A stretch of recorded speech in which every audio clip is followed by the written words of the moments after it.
দেখুন, খুব crystal clear 2002 সালে পরিবার বা পরিবারের যে কোনো লোকের নাম যদি থাকে 2025-এর ভোটার লিস্টের ম্যাপিংয়ে তার নাম যুক্ত হয়েছে, এটা একদম ক্রিস্টাল ক্লিয়ার।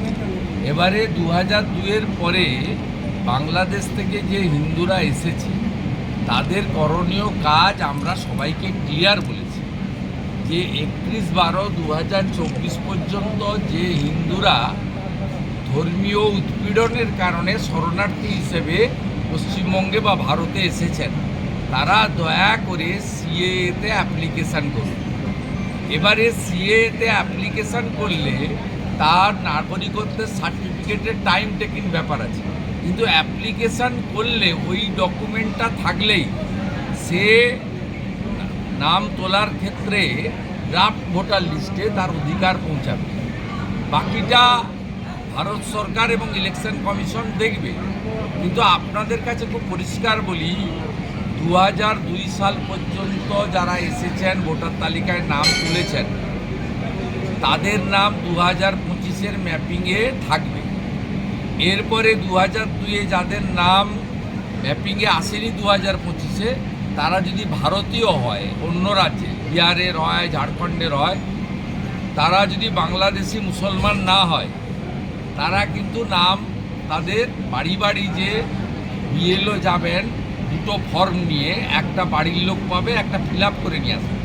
আমাদের কাছে আমাদের একটাই আবেদন, বাংলাদেশ থেকে আসা ধর্মীয় উৎপীড়নের কারণে হিন্দু তারা অনুপ্রবেশকারী নন, তারা শরণার্থী।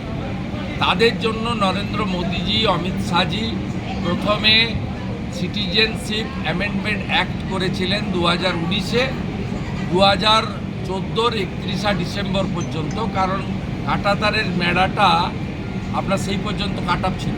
তো আমরা তারপরেও দেখেছি, বিশেষ করে বাংলাদেশে বর্তমানে জামাত হেফাজতের হাতে চলে গেছে, মৌলবাদীদের হাতে।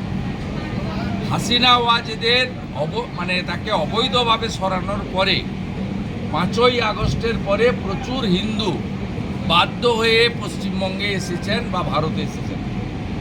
সেই কারণেই নরেন্দ্র মোদীজি তিনি 31/12/2024 পর্যন্ত এমএইচের পক্ষ থেকে 14-এর যে অর্ডার তাকে এক্সটেন্ড করেছেন। আমাদের আবেদন, বাংলাদেশি হিন্দু শরণার্থীদের কাছে সিএএ ক্যাম্পে নাম নথিভুক্ত করুন। নিজে যদি না পারেন, ভারতীয় জনতা পার্টি এবং রাষ্ট্রবাদী বিচার পরিবারের পক্ষ থেকে একাধিক ক্যাম্পের আয়োজন করা হচ্ছে। সেখানে কম্পিউটার, ল্যাপটপ, প্রিন্টার থাকছে। আপনারা সেখানে এসে ভারতীয় জনতা পার্টির মণ্ডলগুলোতে যোগাযোগ করুন।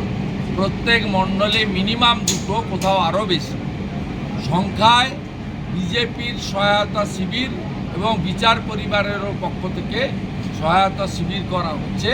দয়া করে আপনারা আবেদন করুন।